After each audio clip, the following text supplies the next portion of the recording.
Have you ever wondered what it feels like when the most dangerous thing in your life happens inside the walls you thought were safest? One glance, one moment, and every rule I lived by shattered into dust. Stay with me, because today's story isn't just about forbidden desire.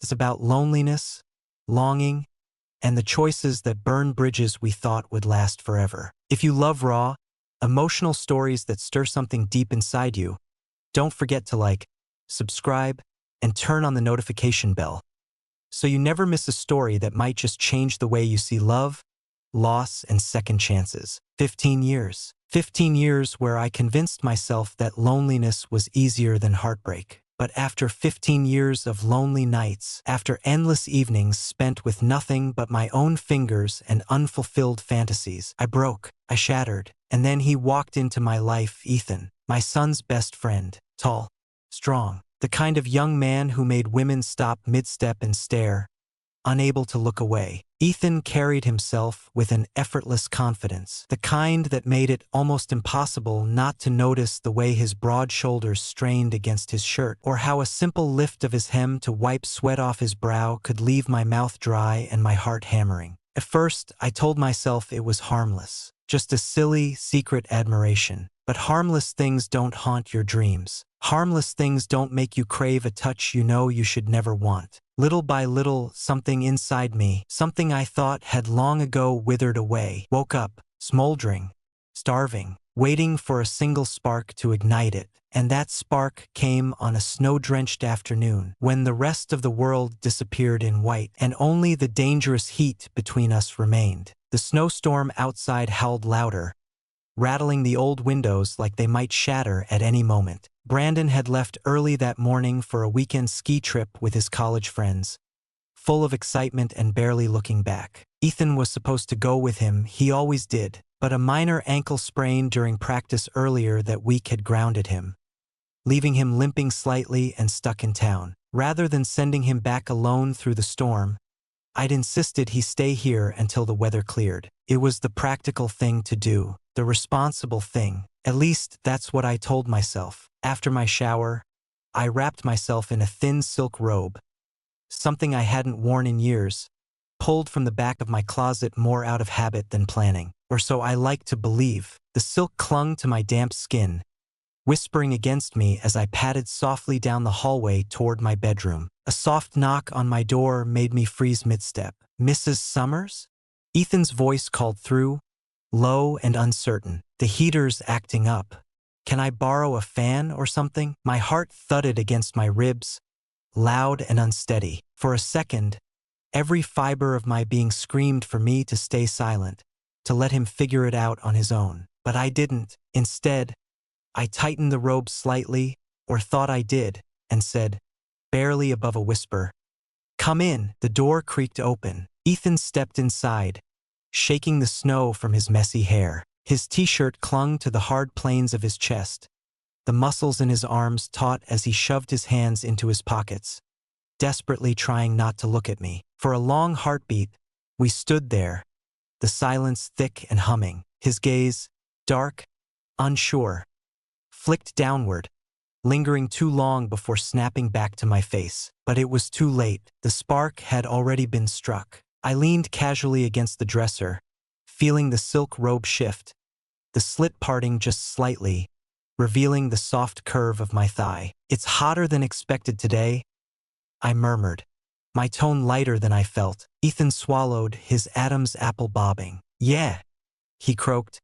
"Really hot." The room seemed to shrink, thick with something raw and unspoken. His hands clenched at his sides, the tension in his body palpable. He was fighting it, fighting himself, but he didn't leave, and neither did I. I should have pulled the robe tighter. I should have handed him the fan and walked away. But I stayed, letting the silence stretch, letting the fire between us smolder unchecked. And when Ethan took one hesitant step closer, when the longing in his eyes grew too loud to ignore, I knew we had already crossed a line neither of us could uncross. For one taut, trembling moment, we simply stared at each other. The tension between us buzzed in the air, thick and electric, pulling us closer even as common sense screamed for distance. I could feel my heart hammering against my ribs, could see the way Ethan's hands flexed at his sides, fighting a losing battle against himself. When he took a small, hesitant step toward me, I didn't move away. I tilted my head up, just a fraction, enough to meet him halfway if he dared. He did. His hand found my waist, fingers splaying possessively against the silk of my robe, and then his mouth crashed onto mine with a hunger that stole my breath away. The kiss was fire, messy, desperate, unapologetic. I gasped against him, my hands flying to the back of his neck, pulling him closer, anchoring myself to the solid heat of his body. His chest pressed into mine, firm and real and overwhelmingly alive. The world outside, the storm, the rules, the fear, ceased to exist. There was only this, the searing heat of his mouth, the rough scrape of his stubble against my skin, the way his hands slid up my back, tangling in the loose knot of my robe. With a low, helpless groan, the silk slipped from my shoulders, puddling silently at my feet. I stood there, bared to him, my skin prickling under his heated gaze. For a moment, Ethan froze, his chest heaving, his eyes searching mine for something. Permission, forgiveness, maybe salvation. I gave it to him. With trembling fingers, I cupped his jaw, guiding him back down to me. He kissed me again, slower this time, deeper, like he needed to memorize every taste, every sigh, every shiver. His hands roamed over my bare back, reverent and aching, setting every nerve ending aflame. I arched into him instinctively, craving the contact, the friction, the undeniable affirmation that after all these years, I was still wanted, still alive, still burning. When we finally broke apart, gasping for breath, our foreheads pressed together, the air between us thick and trembling. "We can't," he rasped, voice shredded with guilt and need. "I know," I whispered, but neither of us moved, because in that moment, the fire we'd lit was far too bright, far too fierce, to ever be extinguished. The moment our lips parted, reality threatened to crash back in. I could hear it, the howling storm outside, the frantic beat of my own heart, the whispered warnings in my mind. But none of it mattered. Not when Ethan's hands slid up my bare sides, tentative at first, as if asking if I would stop him. I didn't. Instead, I leaned into him, pressing every inch of my body against his, desperate for the heat, the contact, the affirmation that I was still alive, still desired. Ethan groaned low in his throat, a sound torn from somewhere deep and uncontrollable. His mouth found mine again, rougher this time, more urgent, devouring. One arm wrapped firmly around my waist, the other sliding up my back to tangle in my damp hair, tilting my head for better access, deeper kisses. I whimpered against him, feeling the burn of his touch everywhere he roamed. His fingers splayed over my spine, following the delicate dip of my lower back, making me shiver under his palms. When he lifted me effortlessly onto the dresser, my breath hitched. The cold wood beneath me barely registered. All I could feel was him, solid, burning, anchoring me to the present. Ethan stood between my parted legs, his body pressed tightly against mine, his hands cupping my hips with a reverence that bordered on worship. "God, Claire," he rasped against my skin, his lips trailing fire along my jawline, down the slope of my neck. "I've wanted this so long." I couldn't speak. Words would have been too small, too clumsy to contain what flooded me. Instead, I answered with my body, arching into him, pulling him closer, feeling every taut line of him against every soft curve of me. Our movements grew frantic, feverish. The world narrowed to breath and touch and aching need. His shirt came off with a desperate tug, revealing the warm, golden expanse of his chest. My hands mapped him greedily, relearning the topography of desire, the ridges of muscle, the racing of his pulse under my palms. He kissed me again, deeper, slower now, as if savoring each second. His hands slid down my thighs, rough palms against sensitive skin, before hooking under my knees and pulling me closer to the very edge of the dresser. We were both shaking, from cold, from need, from the sheer impossibility of stopping. When his forehead dropped against mine, both of us gasping for breath, I realized there was no longer a line to cross. We were already lost in the fire, and neither of us wanted to be saved. There was no more hesitation. When Ethan scooped me up from the dresser, cradling me in his arms like something precious, the last remnants of guilt and fear melted away. He carried me across the room with slow, reverent steps, his eyes never leaving mine. When he laid me down on the bed, it was with a tenderness that made my chest ache. For a long moment, we just looked at each other. Two people standing at the edge of something vast and terrifying and beautiful. His hand brushed a strand of hair from my cheek, his thumb tracing the curve of my jaw. "You're so beautiful," he whispered, almost like he couldn't believe it. I felt the words in every part of me, in the tight knot of my throat, in the trembling of my hands, in the desperate pounding of my heart. And then he kissed me again, slowly, deeply, like he had all the time in the world to memorize the taste of my mouth.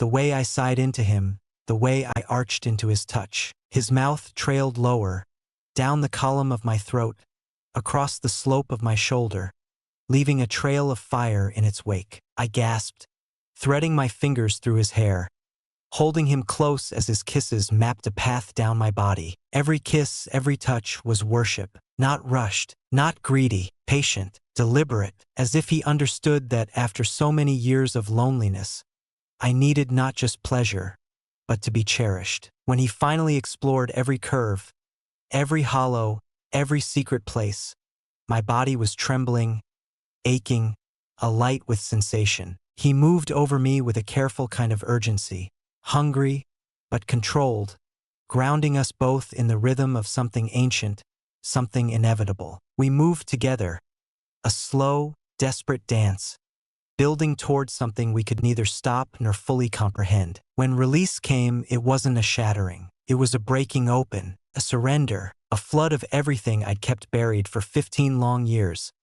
Longing, hope, grief, joy, all spilling out in waves as Ethan held me through it. After, we lay tangled together, his arms wrapped securely around me, his breath warm against my hair. Neither of us spoke. There was no need. In that moment, the world outside could crumble into snow and ice, and I wouldn't care, because here, in this borrowed bed, in the arms of the one person I was never supposed to want, I had found something that felt a lot like coming home. I woke to a sliver of morning light slicing across the bed. For a heartbeat, I didn't move, didn't breathe. The memories from the night before washed over me in a rush. The feel of Ethan's mouth on mine, the way his hands had explored every inch of me, the sound of my own voice, broken and pleading in the darkness. For a moment, I let myself bask in it, the warmth, the tenderness, the sense of being truly seen, truly wanted. But then I reached out, and the bed beside me was cold, empty. Panic flared sharp and sudden in my chest. I sat up, the sheet slipping down my body, clutching it instinctively around myself as if it could shield me from the creeping dread. Where was he? Had he woken up, realized what we had done, and fled? Shame prickled under my skin, raw and stinging. I swung my legs over the side of the bed, the wooden floor icy against my bare feet, and listened. A soft sound, footsteps, echoed from down the hall. My heart stuttered, half hope, half terror. A second later, the bedroom door creaked open. Ethan stood there, framed by the pale morning light, bare-chested, hair tousled, a sheen of sweat still clinging to his skin. "I went for a run," he said, voice rough and low. "Needed to clear my head." He stepped inside, closing the door behind him, and for a moment we just stared at each other. Two people teetering on the edge of something irreversible. "Did it help?" I asked, my voice barely a whisper. He exhaled sharply, crossing the room in 2 strides. "No," he said, cupping my face in his big, calloused hands. "It made me realize I can't stay away from you." And then he kissed me again, urgent, bruising, desperate, as if the night before hadn't been enough. as if we could somehow outrun the inevitable if we just clung to each other hard enough. I kissed him back with equal ferocity, pouring all my fear, all my hope, all my trembling need into the kiss. Because deep down we both knew this was no longer a secret easily tucked away. This was a wildfire already out of control, and sooner or later it was going to burn everything we loved to the ground. Reality hit harder than any of us expected. It was supposed to be a normal weekend. Brandon and his friends off at the ski lodge. Ethan and I wrapped up in the stolen hours we thought were ours alone. But life and snowstorms had other plans. The phone buzzed on the counter, but I barely glanced at it, too lost in Ethan's kisses, in the way his arms caged me against the hallway wall, fumbling toward the bedroom. I never heard the front door open, never heard the heavy footsteps, never saw Daniel standing there until it was too late. He froze in the living room doorway, duffel bag still slung over one shoulder, snow melting in his hair, wide eyes taking in everything. Me, wrapped in a silk robe, my hair tousled, my cheeks flushed. Ethan, bare-chested, barefoot, hands still tangled in my robe. The silence was brutal. Time seemed to stretch, cruel and endless, as realization dawned in Daniel's eyes. His mouth opened, then closed. His face twisted. Betrayal, disbelief, devastation. And then the rage exploded. "Daniel," I gasped, stepping forward, hands outstretched. "I didn't know you were." "Save it," he snapped, voice razor-sharp. His gaze flicked between Ethan and me, raw pain flashing across his face. "You think I'm stupid?" Daniel spat, voice cracking under the weight of fury. "You think I don't see what's going on?" I opened my mouth, to deny, to explain, to beg, but the words died, because guilt was already carved into Ethan's face. And mine too. "I trusted you," Daniel hissed at Ethan, his voice breaking. "You were my best friend." Then he turned on me, eyes wild with betrayal. "And you," he said, voice trembling, "you're my mother." The words landed like a slap. I took another desperate step forward. "Daniel, please," I whispered. "It wasn't supposed to happen. It just did." A bitter, broken laugh escaped him. "Yeah?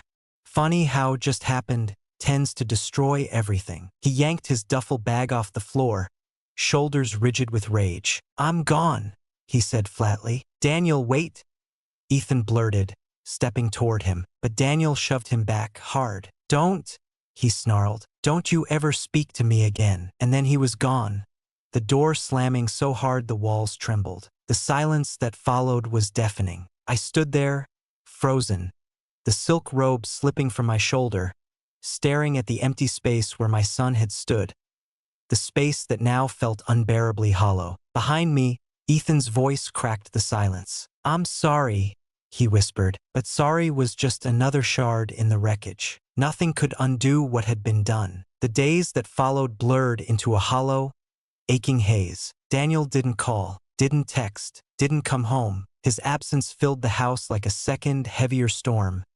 Not loud, not violent, just endless, cold, and devastating. I went through the motions, made coffee, washed dishes, folded laundry, but it all felt distant, disconnected, like I was watching someone else live my life from behind a thick pane of glass. The silence ate at me. Every creak of the old floorboards, every gust of wind against the windows, reminded me of what I'd lost, of who I had broken, of how easy it had been to set fire to everything that mattered. Ethan tried. God, he tried. He would show up with flowers, groceries, takeout meals from my favorite diner. He would hover in the doorway, eyes red-rimmed, face gaunt from lack of sleep, asking if I needed anything, begging me to let him in.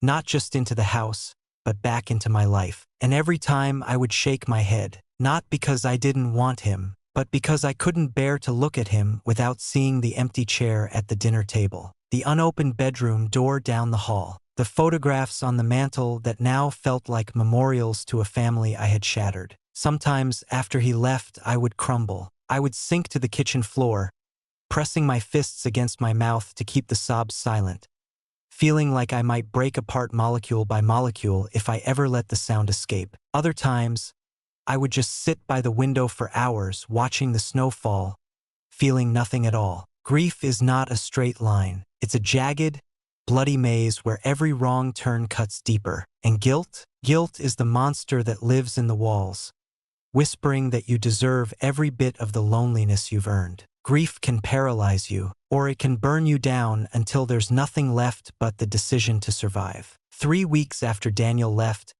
I stood in front of the bedroom mirror, a suitcase half-packed on the bed behind me. Snow still fell outside. The town still whispered behind closed doors. But I was done hiding. Ethan was leaving for Colorado, firefighter training, a new life, a clean slate. He had asked me, quietly, trembling, if I would come with him. At first, I couldn't even answer. How could I leave the town where my son might one day return? How could I stay in a place where every corner, every creaking floorboard, was haunted by what I'd destroyed? There was no easy choice. There was only this: stay and drown in the past, or go and try to build something new from the ashes. I picked up my phone. My fingers hovered over Daniel's number, but I knew he wouldn't answer. Not yet, maybe not ever. Tears blurred my vision as I set the phone down, zipped the suitcase closed, and picked up the keys Ethan had left on the counter. The cab was waiting outside, engine rumbling in the cold. As I stepped out into the snow, a single thought looped in my mind, over and over. I can't undo the past, but maybe, just maybe, I can still have a future. The Rocky Mountains stretched out before us, endless and wild under the morning sun. It wasn't perfect. I still woke sometimes with a hollow ache in my chest, reaching for a son who wasn't there. There were days when guilt pressed heavy against my ribs, when I caught Ethan watching me with worry written all over his face. But there were other days too. Days when laughter bubbled up, sudden and unexpected. Days when Ethan would press his forehead to my growing belly and whisper promises of a future I had never dared to imagine. We built a life, slowly, painfully, tenderly. A new house, a new town, a new set of memories not yet haunted by regret. Some scars never truly heal. Some losses never stop aching. But love,